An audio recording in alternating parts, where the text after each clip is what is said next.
నా పేరు KP Raju, fight for rights సంస్థ ప్రతినిధి. సో సమాచార హక్కు చట్టంపై నేను విరివిగా అధికారులకు, ప్రజలకు అందరికీ కూడా శిక్షణ కూడా ఇస్తూ ఉంటాను, ఆర్టీఐ యాక్టివిస్ట్ కూడా. సో మనం గతంలో పీజీఆర్ఎస్లో సమస్య పరిష్కారం కాకుండా పెండింగ్ ఉంది అన్న సంగతి అందరికీ తెలిసిన విషయమే. ఆ విషయంలో 1 వీక్లో నాకు సమస్యను పరిష్కరించాలా, లేని పక్షంలో సో తదుపరి కార్యాచరణ వేరే ఉంటుందని చెప్పిన గతంలో కూడా నేను తెలియజేయడం జరిగింది. అదేవిధంగా పోయిన సోమవారం సంఘటన జరిగితే సో మంగళవారం మధ్యాహ్నం 12 గంటలకు మీ సమస్య పరిష్కరించాము అని చెప్పని మనకు సో వాట్సాప్లో ఆర్డర్ కాపీ పంపించారు. అంతేకాకుండా సో మీ సమస్య పరిష్కరించబడింది అని చెప్పేసి నాకు ఎవరైతే డివైఈఓ డిప్యూటీ ఎడ్యుకేషన్ ఆఫీసర్, ఈయన ఎంక్వైరీ ఆఫీసర్గా వేసి అక్కడ రాజుగారు చేసినటువంటి దాంట్లో ఎలాంటి ఆరోపణలు లేవు అని చెప్పని ఈయన సర్టిఫైడ్ కాపీ ఇచ్చాడు నాకు. అంటే ఏమీ జరగలేదు, ఆయన ఉద్దేశపూర్వకంగా చేశాడు అని చెప్పి ఇచ్చాడు. అయ్యా మంచిదే, నేను ఉద్దేశపూర్వకంగా ఇస్తే మరి ఆంధ్రజ్యోతి వాళ్ళు అట్టర్ ఫ్లాప్ అని ఎలా ఇస్తారు? ఇది కూడా ఫేకేనా? కేపీ రాజు గారు చేసిన ఆరోపణలో నిజం లేదు, మరి వీళ్ళు చేసిన దాంట్లో నిజం ఉందా? పోనీ రికార్డులను పూర్తిగా పరిశీలించాలి. అంతేకాకుండా సో మీకు కావాల్సినటువంటి ఎవిడెన్స్ అన్నీ కూడా చూపిస్తాను నేను. సో అధికారులు రెసిడెన్షియల్ శిక్షణ అట్టర్ ఫ్లాప్, మరి ఇవన్నీ ఏమంటారు? మరి మీరు దీనికి ఎందుకు వివరణ ఇవ్వలేదు? అయ్యా ఉద్దేశపూర్వకంగా ఇచ్చారు మీడియా వాళ్ళని చెప్పని మీరు వివరణ ఇవ్వాలి కదా కింద, మరి ఎందుకు ఇవ్వలేదు? ఇది వాస్తవం అనే నిర్ధారించాలి. అంతేకాకుండా మన ఎవరు డివైఈఓ గారు శ్రీనివాసులు గారు, ఆయన కురుగుంట పోయి కేజీబీలో ఉన్నటువంటి విద్యార్థులతోన, ఆ తర్వాత మళ్ళీ టీచర్స్తోన మాట్లాడి వాళ్ళ దగ్గర ఇది అబద్ధము, ఇక్కడ ఏమీ జరగలేదు, అంత శిక్షణ అద్భుతంగా ఉందని చెప్పని ఈయన వాళ్ళ దగ్గర నివేదికలతో పాటు సంతకాలు చేయించుకొని వాళ్ళ దగ్గర వాంగ్మూలం కూడా స్వీకరించారంట. ఆ సేకరించిన దాంట్లో కలెక్టర్ గారికి అప్పచెప్పారు. అయ్యా మేము కరెక్ట్గా చూసాము, సమగ్ర విచారణ జరిపాము, దీంట్లో ఏమీ లేదని చెప్పి పంపించారు. అంతేకాకుండా శారదా స్కూల్ కూడా వెళ్ళారంట ఈయన. శారదా స్కూల్లో కూడా సేమ్ అక్కడ ఎలాంటిది ఏమీ జరగలేదు అని చెప్పని శారదా స్కూల్ వాళ్ళ దగ్గర కూడా నివేదికలతో రాయించుకున్నారు, సంతకాలు చేయించుకున్నారు, పిల్లలతో సంతకాలు చేయించుకున్నారు, ఉపాధ్యాయులతో చేయించుకున్నారు. అంతా సక్రమంగా చేసి కలెక్టర్ గారు సబ్మిట్ చేశారంట. ఎంత అద్భుతంగా చేశారంటే సూపర్. అసలు ఇలాంటి అద్భుతమైనటువంటి విచారణ అధికారిని నేను ఇప్పటిదాకా ఎక్కడ చూడలే. ఎందుకు చూడలేదు అంటే యాక్చువల్గా చెప్పాలంటే సమ్మర్ హాలిడేస్ ఎగ్జామ్స్ అయిపోయిన తర్వాత వదిలారు. ఎప్పుడు వదిలారు? ఏప్రిల్ 24 నుంచి జూన్ 10 వరకు సెలవులు ప్రకటించారు. మరి ఈ సెలవుల్లో పిల్లలు ఎలా ఉంటారయ్యా డివైఈఓ గారు?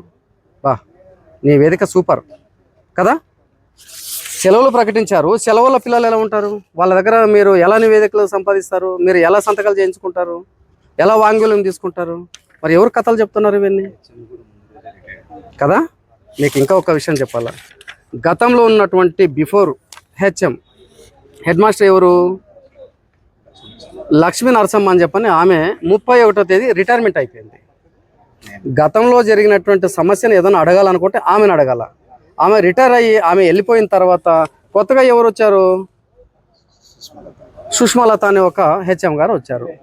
ఈమె రీసెంట్గా వచ్చిన ఆమెకి గతంలో ఫిబ్రవరిలో జరిగిన సంఘటన ఈమెకి ఎలా తెలుస్తుంది? చూడండి ఒకసారి. అంటే ఒక అధికారిని కప్పిపూసుకోవడానికి ఇంతమంది ప్రయత్నాలు చేస్తున్నారు. ఇది ఎంతవరకు కరెక్ట్? ఎంతవరకు కరెక్ట్? ఇది కలెక్టర్ గారు చూడాలి కదా. ఇది కూడాను కలెక్టర్ గారికి ఎప్పుడు పంపించారు నివేదిక? అది కూడా ఇస్తాను నేను ఎవిడెన్స్. అక్కడ పిల్లల దగ్గరేమో మేము పేరెంట్స్ని వదిలిపెట్టి ఉండలేకపోతున్నామని చెప్పి రాసుకుంటారు, వాళ్ళే రాసుకుంటారు. ఇక్కడ పేరెంట్స్ సిగ్నేచర్ ఏం చేశాడు? మీ కథలు ఆపండి, వాస్తవాలు నిర్ధారించండి, ఇక్కడ సిబ్బంది లేరు చదువు చెప్పడానికి, ఫ్యాకల్టీ లేరు, వాళ్ళే తిని వాళ్ళే చదువుకోవడానికి ఇంకెందుకు రావాలా అని ప్రశ్నించాము. అదే కంటెంట్ ఇక్కడ కంప్లైంట్లో రాసినాము. మరి సమగ్ర విచారణలో ఇది ఎందుకు కనపడలేదు డివైఈఓ గారికి? ఇది ఎందుకు కనపడలేదు డివైఈఓ గారికి? అయ్యా డివైఈఓ గారు బాధ్యతగా పనిచేయాలా? మీ మీద క్రిమినల్ కేసులు కూడా నమోదవుతాయి. మళ్ళీ మీరు చెప్పినంత తేలిక ఏది ఉండదు. మేమేమంటున్నాము? ట్రాన్స్పరెన్సీగా బహిరంగ విచారణ జరపండి, మీ కథ ఏదో చూద్దాము అని చెప్పినాము. మీరు ఇంకొక నివేదిక కూడా మీకు చూపిస్తాను. తెలుగులో ఉన్నది. ఏది కూడా వీళ్ళు ఇచ్చిన నివేదికలో ఏది కూడా కరెక్ట్ లేదు. ఏది కూడా కరెక్ట్ లేదు. వీళ్ళన్నీ కావాలనే చేశారు. ఇక్కడ చూడండి, డివైఈఓ గారు ఎప్పుడు ఎంక్వైరీ చేశారు? 5/5/26న ఎంక్వైరీ చేశారంట. చేసి ఈ ఎంక్వైరీ రిపోర్ట్ని జిల్లా విద్యాశాఖ అధికారులకు అప్పచెప్పారంట. మరి జిల్లా విద్యాశాఖ అధికారులు ఏం చేశారు? 7/5న జిల్లా కలెక్టర్ కార్యాలయం అనంతపురంకి పంపబడింది అని ఇచ్చినారు దీంట్లో. మరి పంపబడిన తర్వాత కలెక్టర్ కార్యాలయం కానీ, కలెక్టర్ సిబ్బంది కానీ, కలెక్టర్ అడ్మినిస్ట్రేటివ్ కానీ ఇక్కడ వీళ్ళు పంపించింది వాస్తవమా కాదని నిర్ధారించాల్సిన అవసరం ఇక్కడ ఉండి ఎందుకు చేయలేదు? వీళ్ళు కూడాను అయ్యా సెలవుల్లో మీరు ఎట్లా ఎంక్వైరీ చేస్తారా, పిల్లలు ఎలా ఉంటారని చెప్పి వీళ్ళు ఎందుకు స్పందించలేదు? డివైఈఓ గారు గాడిదన తీసుకొచ్చి, సార్ ఇది పంచకళ్యాణ గుర్రం సార్ అంటే, అవునా ఇదేనా అని వెళ్ళిపోవడమేనా మీరు? గాడిదకి గుర్రానికి తేడా కూడా గుర్తించకపోతే ఇలాగే ఉంటుంది రిపోర్ట్లు కదా, గుర్తించాలా? అందుకే కదా చెప్పేది. ఆ తర్వాత ఏమైంది? మళ్ళీ 7/5/2026 కలెక్టరేట్కి మళ్ళీ వీళ్ళు పంపించారంట. మళ్ళీ వాళ్ళు 11/5న పంపించారు.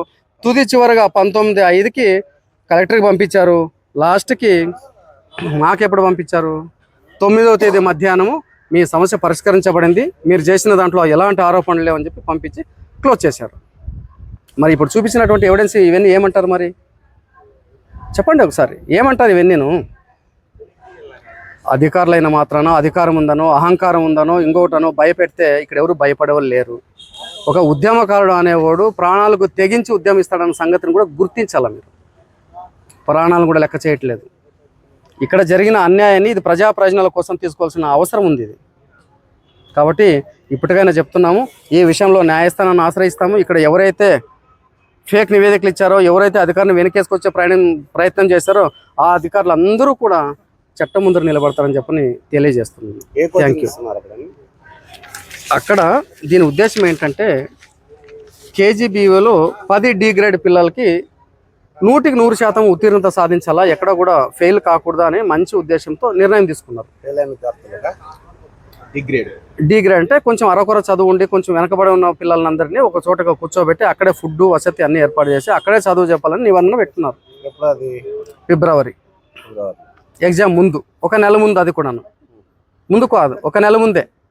ఆ నెల ముందులో హోమ్సిక్ ఎంతమందికి వస్తుందో, పిల్లలు ఎంతమంది డిసప్పాయింట్ అవుతారో, ఎంతమంది పేరెంట్స్ విడిచిపెట్టలేకపోతున్నారో, అంటే అక్కడ వసతులు సరిగా లేవని ఎంతమంది వెనక్కిపోతున్నారో, ఇవన్నిటిని కూడా ఆలోచించాల్సినటువంటి అవసరం ఉండి కూడా ఎవరు కూడా పర్యవేక్షించలేదు. అందరూ నిర్లక్ష్యంగా వ్యవహరించారు. అన్నీ తీస్తాం, సీసీ కెమెరా ఫుటేజ్లు తీస్తాము. సో ఏ అధికారి ఎప్పుడు వెళ్ళారో విజిటర్స్ రికార్డులు కూడా బయటకు తీస్తాం. అంటే వీళ్ళకి అందుబాటులో ఉన్నటువంటి ఏవైతే కేజీబీవీలు కావచ్చు, ఆదర్శ పాఠశాల కావచ్చు, ఎక్కడ అనుకూలంగా ఉందంటే అక్కడికి వీళ్ళందరినీ పంపించారు. దాదాపుగా ఒక శారదా స్కూల్ నుంచి ఫస్ట్ రోడ్ నుంచి 30 మంది కురుగుంట పాఠశాలకు పంపించారు. సో ఆ విధంగా మిగిలిన జిల్లా వ్యాప్తంగా కూడా పంపించారు.